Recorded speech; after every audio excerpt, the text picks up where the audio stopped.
Mama. When it comes to teaching the alphabet, here's a little secret. You don't have to start with the letter A. I'm Erin. I'm a former kindergarten and preschool teacher turned homeschool mama.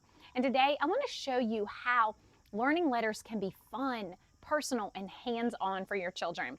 Stick around because I've got a free resource for you as well. When you first start teaching letters to a child, you want to start with letters that have meaning to that child. Things like the letters that begin their name, their sibling's name, their friend's name, mom, dad, book characters, and TV characters' names. For example, if your little one's name is Presley, then start with the letter P. And I love how the little ones will say things like, "That's my letter." They start to take ownership and they start to buy into letters because the letters have meaning to them.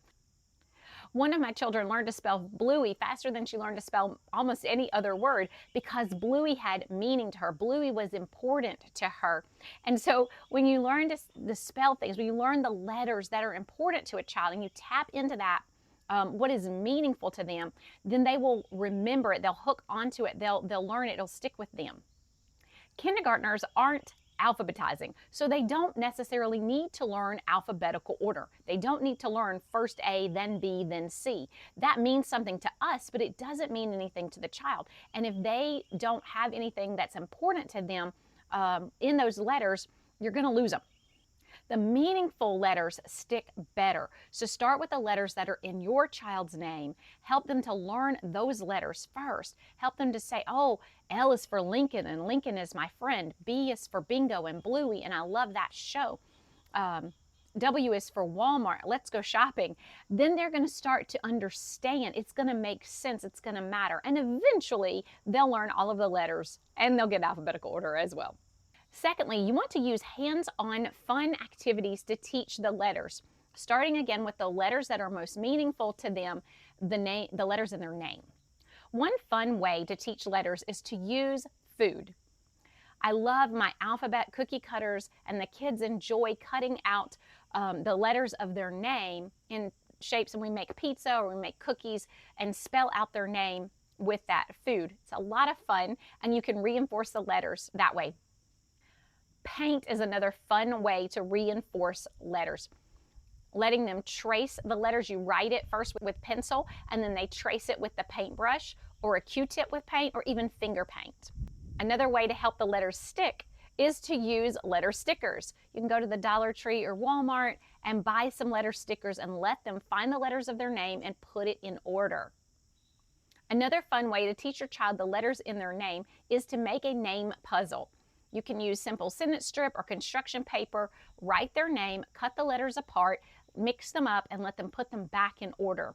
A lot of times I write it twice so they have one as a guide and then they have one that's cut apart to put back together. And then later as they get better and better, you can take that guide away and have them do it from memory. They can also do this with magnetic letters. And they can make the letters of their name and other letters with wiki sticks, popsicle sticks, Play-Doh, and even write their name in shaving cream. Have fun together with letters and learning. Use creativity and playfulness to your advantage here. So once your child knows a handful of letters, the letters in their name, the letters that start their friends' names or their siblings' names, they're going to feel successful. They're going to understand that letters have meaning and that there's a certain way to put those letters together to make words. Then it's going to be easier for them to buy in and to learn those other letters as well. Some great ways to teach those other letters are to use alphabet puzzles.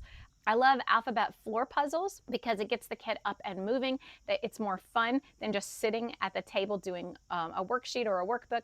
I also love tabletop puzzles as well, and you can even turn it into sensory games. We use just a big old bucket of plain rice and put the alphabet letters, the wooden letters of the alphabet in that rice. My daughter pulls those out and sticks them in the puzzle. It's great fun. She thinks she's playing a game and has no idea she's actually doing schoolwork. Lastly, a great way to introduce new letters and reinforce letters that they already know is through alphabet books. So I have a free resource for you, 26 of my favorite alphabet books. The link for that is in the description. This will reinforce the letters they know, and it will also extend the learning. It will start to teach them about letter sounds. So for example, P is for Presley, but P is also for princess. M is for mommy, and for mountain.